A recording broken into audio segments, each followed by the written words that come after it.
ऋषि मुनियों की पावन धरती, देश धर्म का नाता है। कहते सारे लोग यही हैं, गो हमारी माता है। जाग उठो ओ भारतवासी, जाग उठो ओ भारतवासी, गौ पर छुरियां चलती हैं।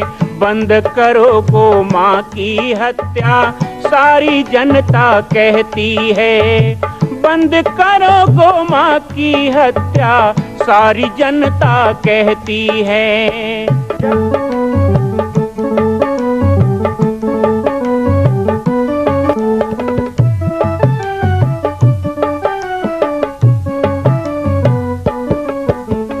जगह जगह पर बूचड़ खाना, लाखों गौएं कटती हैं।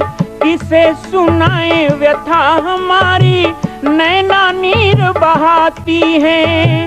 रक्षा करना गौ माता की, रक्षा करना गौ माता की, गीता ज्ञान सिखाती है। बंद करो गो माँ की हत्या, सारी जनता कहती है। बंद करो गो माँ की हत्या, सारी जनता कहती है।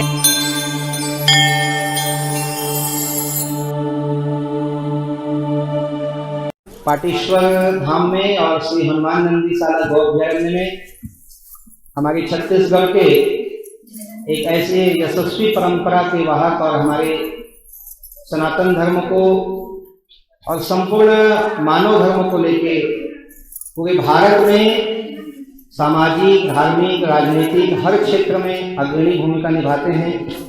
ऐसे जिनको आप लोग बस्तर राजा कहते हैं, तो बस्तर राजा हमारे बीच में है। तो विशेष तो हम लोग कुछ नहीं कर पा रहे हैं, कोई स्वागत या कुछ हड़बड़ी में सब हुआ है, वही आए हैं आज, बाद में हम बुलाएंगे। तो आज एक बार कम से कम अपने अपने जगह से ताली बजा करके स्वागत।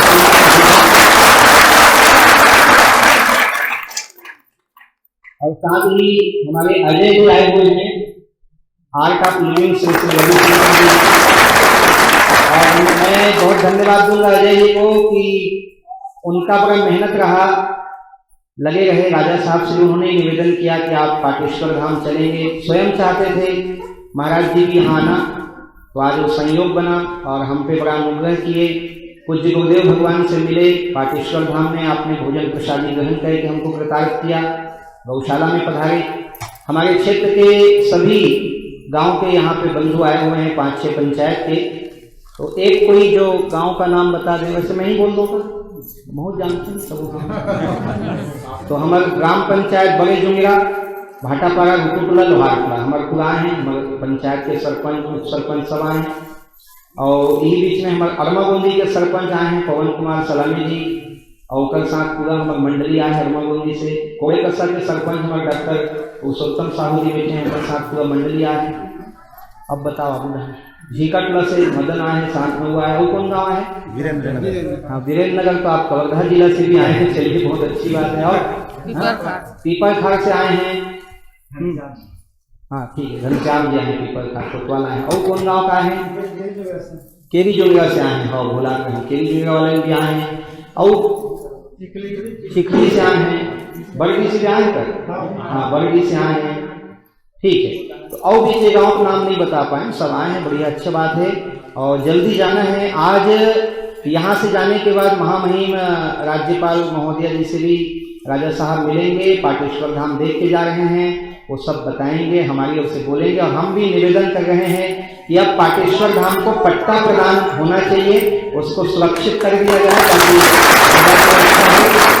पूरा मार्गदर्शन भी देंगे और हमें साथ भी देंगे, और आगे भी पाटेश्वर धाम भी नहीं लिए। मैं इतना ही कह के भारत माता की, दंतेश्वरी माई की, हनुमान भगवान की। आज मेरे लिए बहुत हर्ष का विषय कि अपने परिवार के, इस समाज के, और साथ साथ हम सब बस्तर वासियों को, क्योंकि बस्तर रियासत में ही आपका ये क्षेत्र भी आता है, उसमें ऐसा बहुत अद्भुत सा एक आश्रम जिसे मैं सोचा था और मैं पढ़ा भी। आते आते मैं पूरा पेपर पढ़ रहा था, पढ़ते रहते हैं, क्योंकि आजकल जो गूगल है उसमें सब चीज़ें मिल जाती हैं। तो पाटेश्वर धाम पे और बालक जी महाराज जी से जब मुलाकात हुई तब उनको एक अद्भुत व्यक्तित्व से मेरी मुलाकात हुई। आज जब मैं और साथ साथ मैं आप सबको ये बताना चाहता हूँ, बस्तर रियासत में जब से मैं आया हूँ 2010 से, मेरी जब गद्दी हुई तो मैं 10 साल का था, मैं बच्चा था, मेरे पिताजी गुजर गए थे, मुझे ये नहीं पता था कि महाराजा क्या होता है। और जब मैं गया तो लोग पैर धोते थे दूध से और पी लेते थे, मैं भी भाग जाता था, छोटा बच्चा था, मेरा पैर क्यों धो रहे हो भैया और दूध से पी ले रहे हो। फिर एक जगह गए तो वहाँ पे दूध सब महाराज जी जैसे अपन शिव जी को करते हैं, शक्कर डालना, शहद डालना और उसको चन्नामृत बना करके वो रखते थे सालों साल। तब मुझे रियलाइज हुआ कि एक बहुत ही महत्वपूर्ण काम मुझे दिया गया है, क्योंकि छोटा था मैं। राजमाता साहब ने ये कहा कि पढ़ो बाहर मगर आना वापस यही है। तो आज जनता की सेवा में अपने आप को मैं निछावर करके अभी मैं 7000 किलोमीटर की यात्रा करके आ रहा हूँ। ये सिर्फ जनताओं के लिए था और साथ साथ बहुत सारे ऐसी चीज़ें हैं जो राजनीतिक गतिविधियों से जुड़ी होती है। जिस प्रकार अपने इस आश्रम में भी उसका एक कह सकते हैं कि उसकी छाया यहाँ पड़ी है, जिसको भी हम कोशिश कर रहे हैं कि गवर्नर मैडम से भी मैं निवेदन करूँगा, अभी जाके उन्हीं से मिलना है। और साथ साथ एक बहुत ही महत्वपूर्ण विषय जो मैं महाराज जी के साथ और हम जो देवगुड़ी वंदन यात्रा करते आ रहे हैं कि आज आदिवासी समाज जो है, अगर हम कांकेर के ऊपर देखेंगे तो ज़्यादातर जितने लोग हैं हमारे पहाड़ से नीचे उतर जाते हैं, केशकाल से नीचे, तो यहाँ जब छत्तीसगढ़ी हो गए और यहाँ पे ज़्यादातर हलवा लोग हैं, गोंड के लोग हैं, गोंड के समुदाय बहुत ज़्यादा है। मगर हम कहीं ना कहीं आज कुछ ऐसे सामाजिक तत्व लोग आ गए हैं हमारे समाज में जो समाज को तोड़ने का प्रयास कर रहे हैं। ये धर्म अच्छा नहीं है, ये अच्छा नहीं है। तो मेरा प्रश्न हमेशा रहा उनको कि महाराजा बस्तर की देवी कौन है? कुल देवी हमारी दंतेश्वरी माई। मैंने कभी बोला बस्तर रियासत में आ गया, हमारे राजाओं ने बोला कि सब जगह दंतेश्वरी माई का मंदिर बनाओ? नहीं बोला। कभी महाराजाओं ने ये नहीं बोला कि माई दंतेश्वरी की ही पूजा करनी है आपको, ऐसा नहीं बोला। महाराज ने बोला कि तुम्हारा लाट देव है, आंगा देव है, छतर देव है, बूढ़ा देव है या कोई भी देवी देवता है, उसका सम्मान भी राजा उतना ही करेंगे जितना आराध्य माई दंतेश्वरी का करते हैं। मगर आज एक और दुर्भाग्य, एक होता है ज्ञानी व्यक्ति, एक होता है अज्ञानी व्यक्ति। ज्ञानी होता है जो सब कुछ जानता है, जैसे स्वामी जी लोग हैं, ये सब ज्ञानी व्यक्ति हैं जो हमारे समाज के प्रति जुझारू होकर के काम करते हैं। दूसरे होता है अज्ञानी जो पढ़ता नहीं है। एक बीच का व्यक्ति होता है जिसे हम कहते हैं, जिसे ज्ञान आधा होता है, वो हमारे समाज का नेतृत्व करने आता है और वही हमारे समाज को तोड़ने का प्रयास करता है। तभी हमारी समाज टूटने का प्रयास होता है, जो आज के दिन चालू हो गया है, जो कहते हैं कि आदिवासी हिंदू नहीं है, आदिवासी मूर्ति की पूजा नहीं करेगा। तो राजा कौन सा करते हैं? मैं जितने दिन दंतेश्वरी माई का पूजा करता हूं, एक समय एक ही दिन होता है जिसमें दंतेश्वरी माई का साक्षात मैं दंतेवाड़ा जाके पूजा करता हूं, नहीं तो बाकी दिन पे तो मैं खुद पिंड रख के माता को आह्वान करता हूं। वहीं आदिवासी भाई लोग भी वही करते हैं। गुचिया बाबा लोग भी होंगे, यहाँ पे गुचिया समुदाय भी है। गुचिया समुदाय भी हवन के ऊपर बिलीव करता है, हवन करता है। कुछ ऐसी समाज है जो सिर्फ आंगा देव को मानता है, कुछ ऐसी है जो लाठ देव को मानता है। लाठ देव जानते हैं ना आप लोग? एक बांस होता है लंबा सा, उसको वहां लाठ देव बोलते हैं बस्तर में, उसको मानते हैं सिर्फ। तो इसमें मूर्ति पूजा नहीं है। फिर होता है आंगा देव, 4 लोग उठाते हैं, लकड़ी का होता है आंगा देव। आंगा देव जानते हैं? तो कुछ लोग होते हैं वो आंगा देव को मानते हैं। कभी भी राजाओं ने ये नहीं बोला कि ये नहीं, मगर ऐसे लोगों से हमें समाज को बचाना है जो इस तरीके की विपत्तियां हमारे समाज में लाते हैं और समाज को तोड़ने का प्रयास करते हैं। और हमारे पास दुर्भाग्य यह है कि बस्तर रियासत जब तक थी तब तक कोई धर्मांतरण नहीं हुए। मैं हैरान हो जाता हूँ स्वामी जी, कभी कभी हमारे बस्तर रियासत में इतनी बड़ी रियासत रही। केरला, एक केरला अपने आप में एक रियासत, जैसे हमारा छत्तीसगढ़ है वैसे केरला है। अगर 3 बार केरला को आप जोड़ोगे ना तो बस्तर रियासत बनती। इतनी बड़ी बस्तर रियासत जिसमें ये भी आता है, बालोद भी आता है। मगर क्योंकि इतना बड़ा है बस्तर रियासत कि आज भी देवी देवता जो आते हैं, दंतेश्वरी माई का जब दशहरा मनाया जाता है, सभी देवी देवता आते हैं, चाहे वो गोंड के हो, हलबा हो, धुरला हो, मुरिया हो, माड़िया हो, पंजाबी हो, मुस्लिम हो, सबकी भागीदारी रहती है। क्योंकि बस्तर दशहरा आराध्य माई दंतेश्वरी के साथ असंख्य देवी देवता आते हैं। मगर दुर्भाग्य आज के दिन ऐसा हो गया है कि आज हमारा समाज टूट रहा है। मुझे और स्वामी जी को कोई फर्क नहीं पड़ने वाला, मगर हम लोग क्यों अपनी जिंदगी लगाए हुए? हम भी बाहर से पड़े हुए हैं, हम भी अपना ऐशो आराम से रह सकते हैं, हम भी अपने प्लेनों में घूम सकते हैं, गाड़ियों में घूम सकते हैं, मगर हम लोग इसलिए कर रहे हैं ताकि आप सामाजिक लोग एकत्रित रहेंगे, तभी जा करके हम बालोद का विकसित कर सकेंगे और साथ साथ हमारे समाज को विकसित कर सकेंगे। आज स्वामी जी लोगों का सबका प्रयास एक ही रहा है कि जब तक हम एक साथ नहीं होंगे तो समाज एकत्रित नहीं हो पाएगा। आज सबसे बड़ा दुर्भाग्य ये। और साथ साथ ये भी बताना चाहूंगा कि आज ऐसे लोग आ गए हैं, मैं सब लोगों को देखता हूं गांव में, हमचो पास पैसा नहीं है, हमारे पास पैसा नहीं है, हमारे पास गरीबी है। आप लोग सबसे ज्यादा पैसे वाले हो। मैं तो हमेशा गांव गांव बोलता हूं। एक सागौन का पेड़ का कीमत कितना है? लाखों है, लाखों रुपए। अगर और पुराना पेड़ हुआ तो करोड़ों रुपए। आपके यहाँ पे जो औषधि मिलती है उसके लिए रिसर्च करने के लिए लोग विदेशों से आते हैं, मगर हम उसकी ज्ञान मानना ही नहीं चाहते, ना जानना चाहते। हमारे सिरा होते हैं, गुनिया होते हैं, बैगा होते हैं, इन लोगों को सब चीज पता होती है, मगर हम उसको अपनाते नहीं। और एक और दुर्भाग्य बात यह है स्वामी जी कि अगर हम कोई देव हैं, जैसे यहाँ पे पाठेश्वर देव हैं, हम अपने देव खुद के गांव के कुल को नहीं मानते हैं और दूसरे भगवान के पीछे दौड़ने लगते हैं। सही है कि नहीं? हम टीवी देखते हैं, कौन कौन टीवी देखता है यहाँ पे?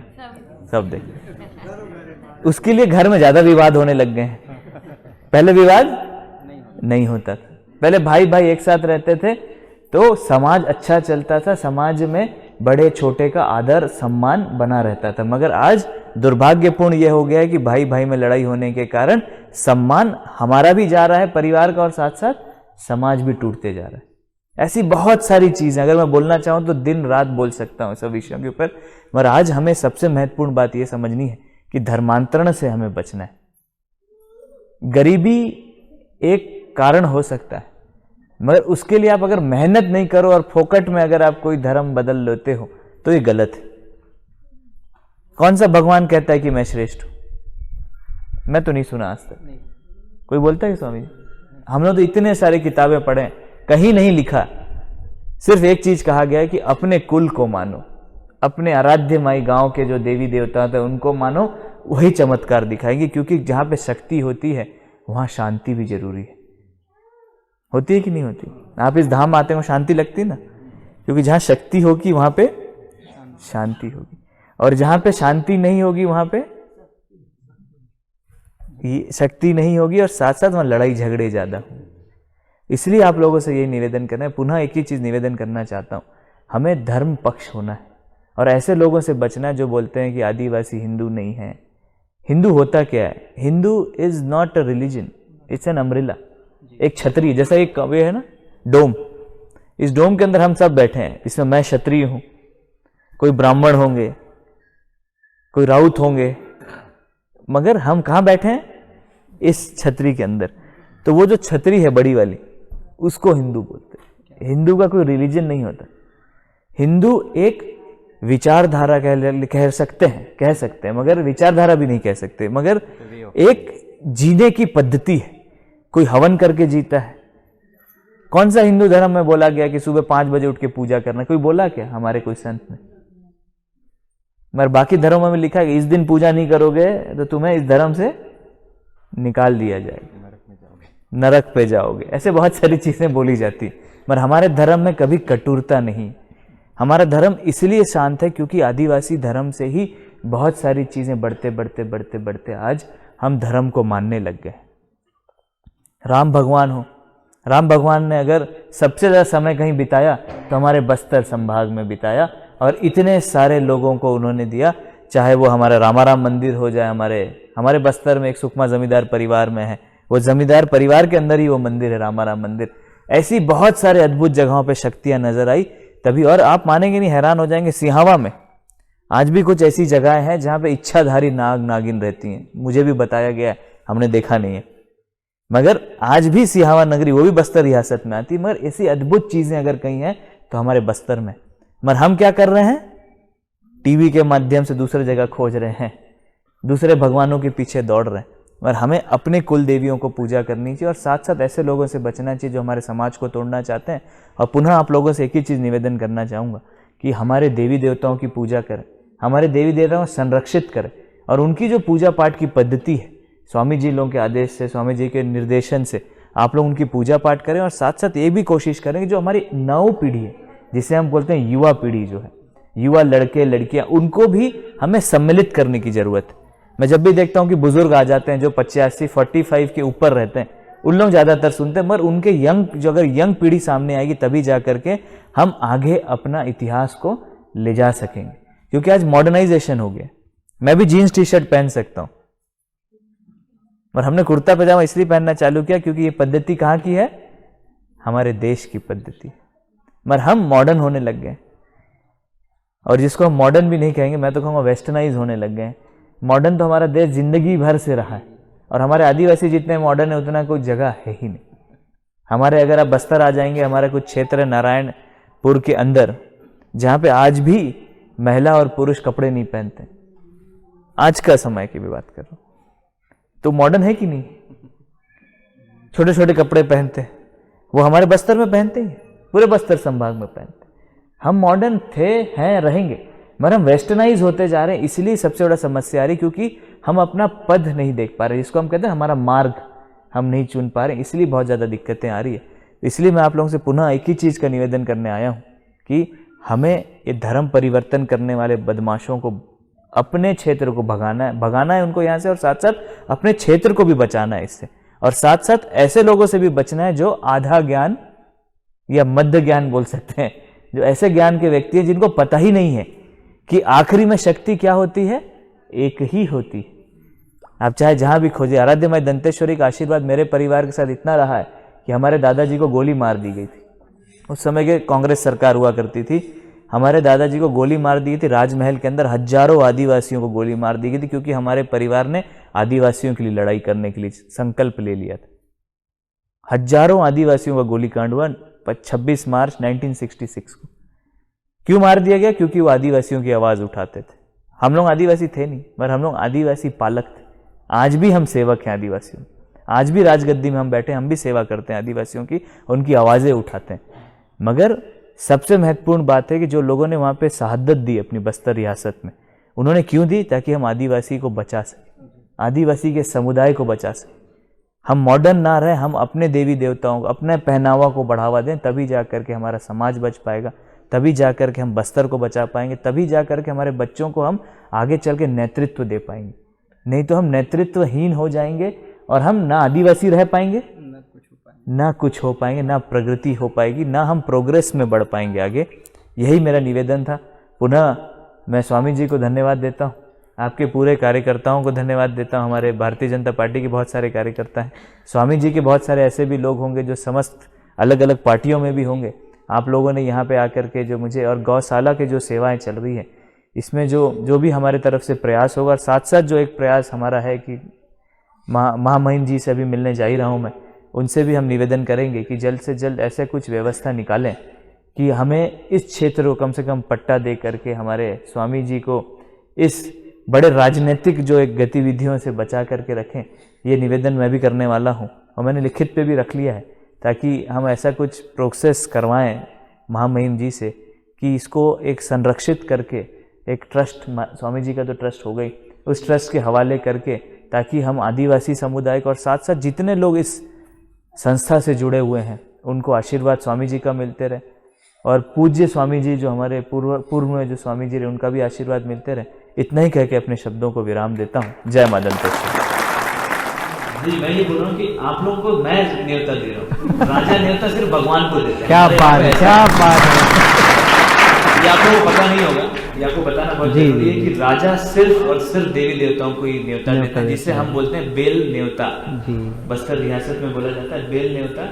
तो राजा बेल के पत्ते में नारियल सिंदूर जो माता को चढ़ता है उनका श्रृंगार लेकर के सब जगह भेजते हैं, और राजा खुद दंतेश्वरी माई के मंदिर जाकर के उनकी छोटी बहन है मावली माता, जिनको हम लोग संस्कृत में बोलते हैं मणकेश्वरी माता, मणकेश्वरी, वो तंत्र विद्या की सबसे प्रचंड देवी मानी जाती है, उनको इनवाइट करने जाते हैं। उनको भी बेल यात्रा का जो न्योता होता है उसको बेल न्योता बोलते हैं वो भी। और पहली बार ऐसा हुआ इतिहास में कि मैंने बालोद में इस आश्रम में आकर के आप लोगों को न्योता दे रहा हूँ। क्या बात है, परिवार के साथ आइए और देवी देवताओं को लेकर के आइए और माई दंतेश्वरी का आशीर्वाद मिलेगा आप लोगों को। और साथ साथ असंख्य देवी देवताओं का आपको समागम देखने मिलेगा। लाखों देवी देवता आते हैं और हर देवी देवता अपने आप में ही अलग है। कोई छतर है, कोई लाठ देव, आपको नाम भी नहीं पता चल रहा, जब वहाँ आएंगे तो पता चलेगा। ऐसे देवी हैं जो मेरे पूर्वज करीब 1000 साल पहले जब आए थे उस समय की देवी आज भी हैं। जी। और राजा ऐसे होते हैं कि जो देवी देवता है वो राजा के पैर में गिरते हैं, बाकी किसी के पैर में देवी देवता नहीं गिरते, अपन भगवान के ऊपर गिरते हैं, मगर वो राजा के पैर में गिरते हैं क्योंकि दंतेश्वरी माई का बेटा माना जाता है राजा को। वहाँ पर मेरे को उनका पुत्र माना जाता है जी। उसका 2 उदाहरण है कि मैं कहीं शोक में नहीं जाता, कहीं दुख हो जाता है तो मैं दुख में नहीं जाता। दूसरा, मैं अपने पिताजी को मुख अग्नि नहीं दिया, मैंने मुख अग्नि देने के लिए एक अलग समुदाय के लोग हैं वो देते हैं। और साथ साथ मैं कहीं पे भी तेरही का खाना हो गया, 10 गात्र, ये सब मैंने, ये सब राजा को अलाउड नहीं, बाल देते नहीं राजा। तो हम लोग को बहुत सारा नियम कानून से रहना पड़ता है। अब मंगलवार शनिवार को मेरा उपवास होता है, 10 साल की उम्र से कर रहा हूँ।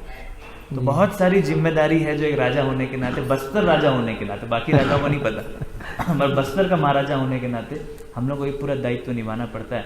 इसलिए पुनः आप लोगों सबको न्योता देने भी आया हूँ मैं एक तरीके से। महाराज जी ने कहा है, मैं खुद न्योता दे रहा हूँ कि आप लोग बस्तर दशहरा में आइए और पूरे परिवार को लेके आइए। माता का आशीर्वाद भी मिलेगा और साथ साथ असंख्य देवी देवताओं का भी आशीर्वाद प्रदान मिलेगा आपको। धन्यवाद। बहुत बहुत धन्यवाद। माँ कौशल्या की पावन जन्मभूमि छत्तीसगढ़ प्रांत में बालोद जिला में स्थित है श्री सर्वसिद्ध शक्तिपीठ जामड़ी पाटेश्वर धाम।